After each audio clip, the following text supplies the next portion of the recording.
Nearly 59,000 businesses have shut their doors for good in the first 3 weeks of 2026. That is the headline from the Scottish Sun. So why are so many businesses closing down?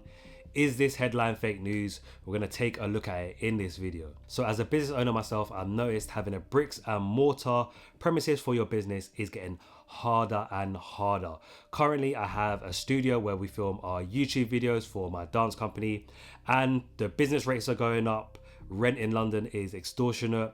It's just getting more difficult and difficult to have a bricks and mortar property, especially like us, we don't actually need to have one. We can film in another rented studio and just keep our overheads low. So imagine shopkeepers, imagine restaurant owners where their business relies on these bricks and mortar premises and their rates are just going through the roof. So I'm using this headline from the Scottish Sun. Apologies, I know a lot of people don't rate the Sun, I don't rate the Sun, but it's a good headline and then we're gonna dive into it after.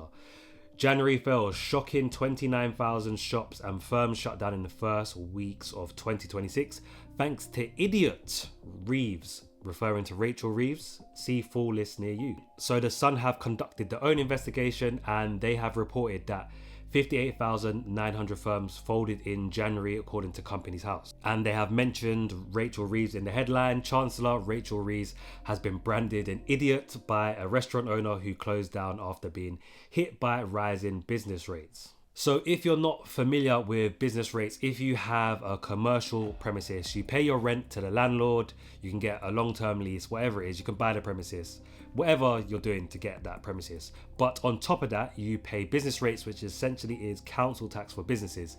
And these rates are absolutely extortionate. So like I said, I have a studio which we film our YouTube videos at. It's in London, it's not even central London, and it comes to just under £20,000 a year just for business rates.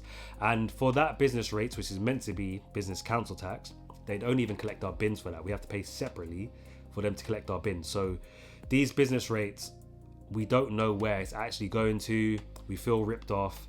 People can't afford to pay these business rates on top of their normal rates, and that's why people are angry. So if we go through the article, they tell you the shops which are closing down, and I think there's some justifications for each one closing down. So Yorkshire, we got Santander. Banks have been closing their branches down for the last 15 years. This is nothing new. Everyone's moved to online banking, so that's justifiable. In Manchester, we have Revolution bars closing down. Again, that is not a surprise. People don't go out spending their money on drinking as much as before, so that is a justifiable one as well. If we go on to the Midlands now, we have Poundland closing down in East Point. Poundland hasn't been a pound for years, so again, the business model isn't really the same anymore, so that's justifiable. And in Wales, we have Bangor, River Island in the town's high street closing down as well. So for me, there's definitely other reasons why these storefronts would close rather than Rachel Reeves and the Labour government. I think there's many reasons why they'll close in 2026. The way that the landscape is going, they're just not in demand anymore. For me, consumer habits and spending have been changing over the past few years, and this is predictable that these shops will close down. Gen Z and millennials are not spending the money going out drinking anymore. They're exchanging it for fitness and run clubs. For every pub that closes, there's a run club opening the next day.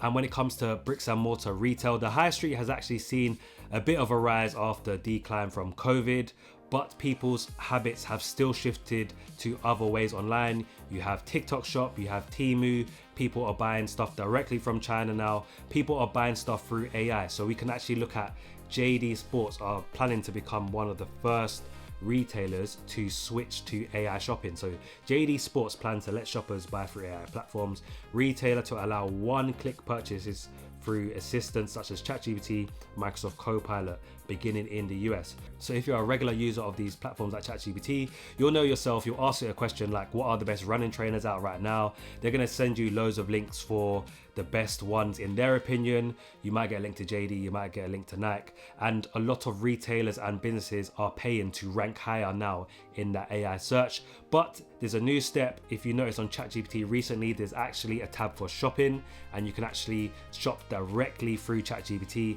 So retailers are going to be integrating themselves now into AI search engines, and that's where their money is going to go. So instead of spending money on opening new stores, they're going to be spending their money on ranking higher in these AI shopping searches.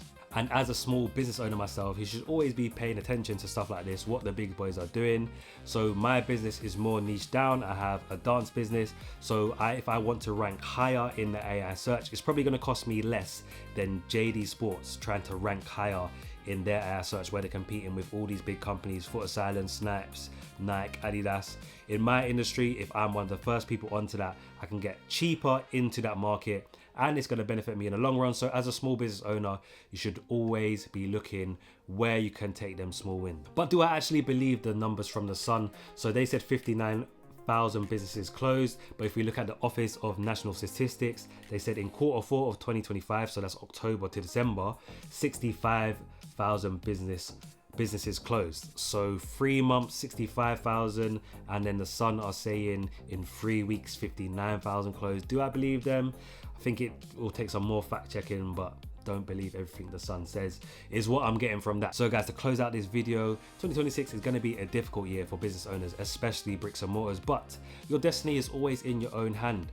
It's up to you to do the research, to find out where the market is going, to stay ahead of the curve. We've got AI, we've got social media. It's in your hands to make a change in your business. Follow me for more, subscribe for daily uploads. I'm broke, baby.